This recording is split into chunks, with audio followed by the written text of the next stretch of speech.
Boa tarde, pessoal. Tudo bem com vocês? Sexta-feira, pós-feriado, dia 8 de setembro. Pessoal, finalmente chegamos ao ponto crucial aqui do nosso trabalho sobre perfil de investidor, onde hoje estaremos tabulando um resultado hipotético, só para vocês entenderem como é que é a importância, qual a importância de vocês preencherem esse questionário com sinceridade, que é o que está dizendo nesse parágrafo aqui, né? Para que, enfim, você não se frustre com as escolhas das aplicações que você venha a fazer, né? Como eu disse em outros vídeos, seja por vontade própria, ou seja através de assessoramento financeiro, que você não faça nada descasado com o perfil no qual você se encaixa aqui, né? No resultado desse questionário que nós vamos agora preencher. Vamos lá, pessoal. Não vamos enrolar muito não, senão o vídeo vai ficar longo e a intenção não é essa. A intenção é só passar esse tipo de conhecimento para vocês. Então, essas perguntas que nós vamos repassar aqui foram todas vistas em vídeos passados, né, pessoal? Então, eu não vou entrar em muito detalhe, quer dizer, em muito detalhe não, eu vou ler rapidamente, afinal de contas a leitura já foi feita, e vou responder especificamente a alternativa escolhida, né? Então vamos lá, com relação à finalidade do investimento. Só para a gente recapitular rapidinho aqui, né, pessoal, de acordo com aquilo que está escrito aqui no parágrafo. Então a gente resolveu separar em 8 blocos principais no ordenamento dessas questões, né? Para que as questões não ficassem perdidas, aleatórias, vamos dizer assim. Então vamos lá. Esses 8 blocos são esses aqui, pessoal. Finalidade do investimento, né? Qual o propósito do seu investimento, afinal de contas, você vai investir para quê? A sua renda mensal, afinal, obviamente, né? Importantíssimo você saber quanto que você ganha, de forma líquida, claro, né? Para, enfim, você não exceder, né? E não se arrepender lá na frente. E não se arrepender no sentido de você ceder a sua renda e comprometer demais né? As suas necessidades do dia a dia. E aí isso, obviamente, vai afetar o seu psicológico e você vai acabar tendo resultados negativos ou não esperados nos seus investimentos. Percentual dessa renda a ser investido, tolerância ao risco, familiaridade com produtos financeiros, histórico de investidor, valor do seu patrimônio e, por último, nível de conhecimento do mercado financeiro. Então, esses são os 8 blocos nos quais estaremos baseamos as nossas perguntas, né? Então, vamos lá. Finalidade do investimento, pessoal. Qual a principal finalidade de investir o seu patrimônio? Então, temos aqui essas 3 alternativas. E, né, preservar o seu patrimônio assumindo um risco menor. Uma combinação entre a preservação do meu patrimônio e sua valorização e maximizar o potencial de ganho assumindo um risco maior. Né? No caso, eu coloquei maximizar o potencial de ganho assumindo um risco maior. A questão da pontuação, rapaz, o pessoal, desculpa, vocês vão entender no final do questionário, no momento da tabulação, né? Essa pontuação ela tem muito a ver com a questão do perfil, afinal de contas, se você é um investidor conservador, né, ou agressivo, arrojado, enfim. Então, não se preocupem, isso aqui não tem nada a ver de pontuação de prova, ou nada disso. É somente como que isso, qual o peso dessa alternativa perante a tabulação final que nós estaremos fazendo após as questões desses 8 grupos, né? Então, eu escolhi aqui, hipoteticamente, maximizar o potencial de ganho assumindo um risco maior. Ou seja, você até está disposto a perder um pouco do investimento, mas a tua expectativa é ter um ganho bem maior do que aplicações tradicionais, como poupança, enfim. Né? Poupança você quase não ganha, mas também o teu risco é baixíssimo. Então, aqui eu estou disposto a exatamente o oposto. Ou seja, eu aceito perder mais daquilo que os investimentos mais conservadores, enfim, me colocam em risco, né? Mas, em compensação, eu quero ter um ganho maior. Obviamente, né? Uma coisa tem que compensar a outra. Então é isso aí. Escolhi a alternativa C. Por quanto tempo pretende deixar seus recursos aplicados? Isso é importantíssimo, né, pessoal? A pessoa que vai assessorar vocês eventualmente, ela tem que saber essa informação aqui, porque senão ela não vai colocar numa aplicação de médio e longo prazo, sendo que você precisa daquele dinheiro em 2, 3 meses. Então, por isso que é importante a sinceridade, né, pessoal? Essa questão aqui é importantíssima. Eu coloquei de 1 a 5 anos, ou seja, de 1 a 5 anos eu não vou precisar desse capital. A falta dele não vai me fazer falta, né? É isso aí. Alternativa B. Em relação aos seus investimentos, qual a necessidade futura dos recursos aplicados? Escolhi a alternativa A. Preciso desse dinheiro como complemento de renda.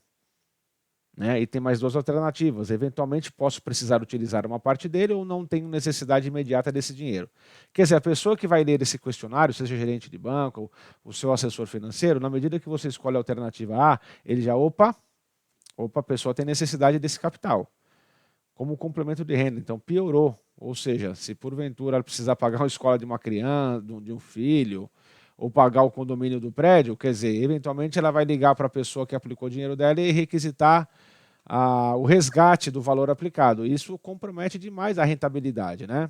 Dependendo do produto que a pessoa escolheu para você. Então, essa questão aqui, obviamente, tem uma importância, tanto quanto as outras, uma importância fundamental. Se você precisa desse dinheiro que está sendo colocado à disposição para aplicação como complemento de renda, então você vai precisar de liquidez, você vai precisar ter esse dinheiro à disposição na medida que, obviamente, você necessitar do capital. Então aí você vai ter que ligar para a pessoa, olha, eu preciso do capital amanhã.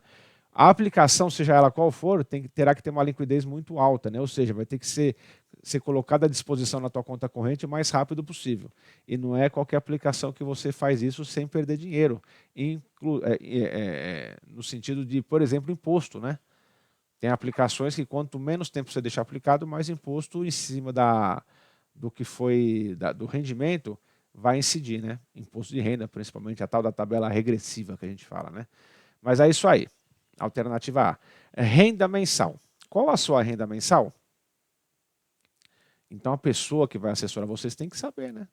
Tem que saber o nível de renda para ela. Obviamente, se você falar para ela que a tua renda está girando entre 5 e 10 e você de repente falar eu quero aplicar 15, o cara já, opa, da onde que virão esse dinheiro? Da onde que virá esse valor extra que você está disposto? Ah, é um valor que eu tinha aplicado. Tá, mas enfim, se você tem uma renda nesse patamar, não é interessante que você disponibilize 50% a mais, vamos dizer, se você ganha 10 mil, 50% a mais numa aplicação. Né? Você está colocando muita coisa em risco, então não é legal. Enfim, estou fazendo comentários como se eu fosse a pessoa que tivesse escolhido a alternativa C. Né? Mas a ideia é essa, a pessoa que vai assessorar tem que saber exatamente, quer dizer, qual a faixa de renda que você, da tua realidade, né? Enfim, dos seus rendimentos da família toda, seja se você for casado no caso, né? Mas então é isso aí, vamos lá. Percentual da renda que será investido. Qual o percentual da renda que o senhor ou senhora investe regularmente? Mais de 50%, quer dizer, é uma pessoa agressiva, né?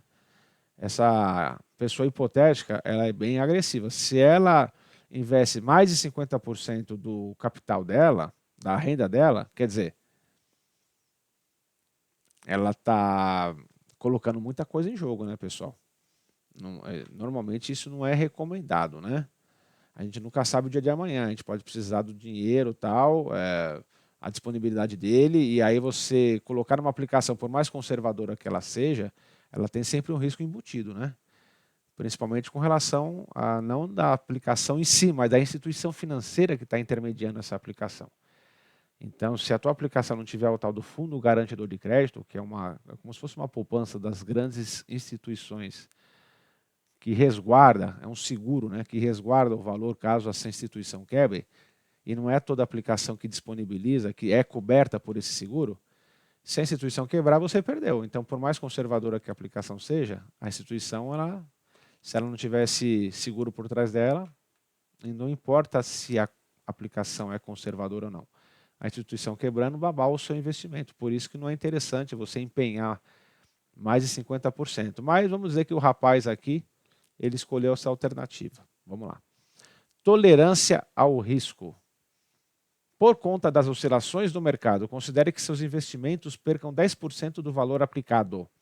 Nesse caso, o que o senhor faria? Eu escolhi aqui, manteria a posição. Né? As outras 3 alternativas seriam: não sei o que faria, venderia toda a posição ou aumentaria a posição. No caso aqui, o nosso investidor hipotético ele está dizendo que não. Não tem problema, ele viu lá, ele aplicou 10 mil, perdeu 10%, perdeu 1.000. Perdeu não, né? Eu costumo dizer que perdeu, mas na verdade desvalorizou. Perder de fato você só perde quando realiza, né? No caso, você quando resgata o seu investimento. Aí você de fato consumou a perda. Mas se você não mexer, reduziu lá o teu patrimônio de 10 para 9, pode ser que recupere. Então a pergunta quer saber se você vai aguentar o tranco ou não. Se você vai ver lá do 10 para o 9, se você, no caso da alternativa C, manteria a posição. Não, deixa lá. Né? Então, nosso investidor hipotético, ele, tudo bem, deixa lá, não mexa. Vamos lá. Alternativa 7. Qual das respostas abaixo mais se assemelha à sua personalidade como investidor? As respostas, as alternativas são longas, né? Então vamos direto aqui à alternativa escolhida pelo nosso investidor hipotético. Admito perdas de até 20% do capital investido, se a proposta de investimento gerar possibilidade de altos retornos. A procura por rentabilidade é mais importante do que a segurança. Ou seja, a gente começa a entender que essa pessoa aí, ela aceita risco, né? Por conta que o capital dela, né, pelo que dá para entender aqui, não compromete. Se ele perder esse capital, não vai comprometer o dia a dia dele, né? Ou seja, ele não vai querer pular da sacada do apartamento dele.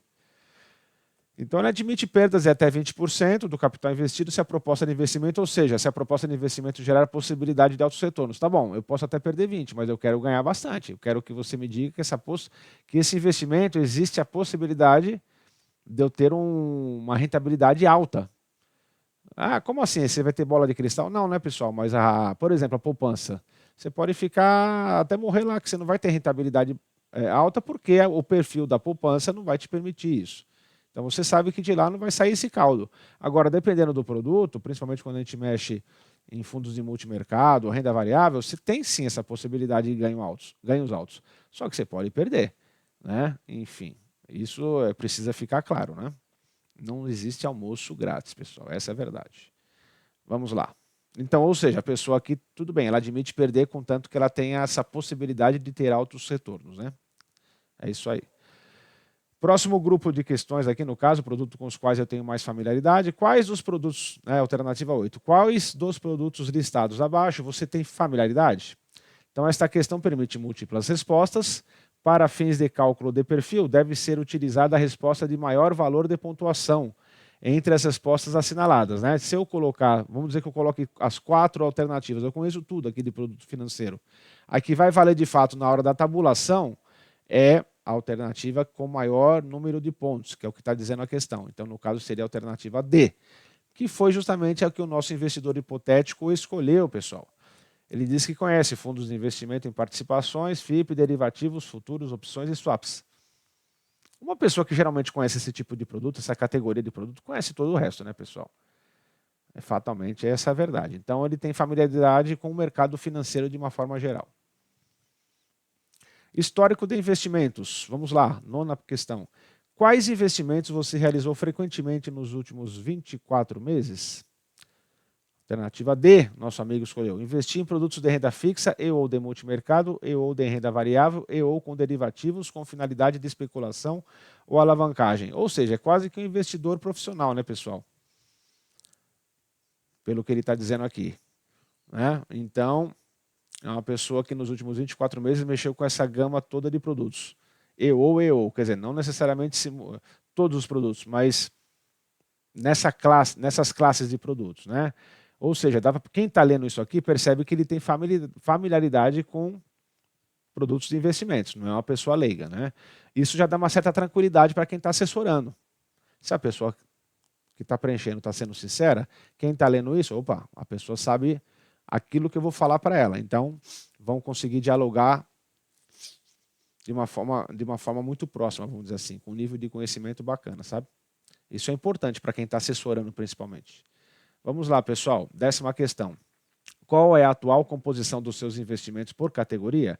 De novo, esta questão permite múltiplas respostas para fins de cálculo de perfil, ou seja, se eu escolher mais de uma alternativa, a que vai valer para a tabulação lá no final vai ser a que tem a maior pontuação. No caso, vai ser essa mesma, de 5 pontos, tá vendo?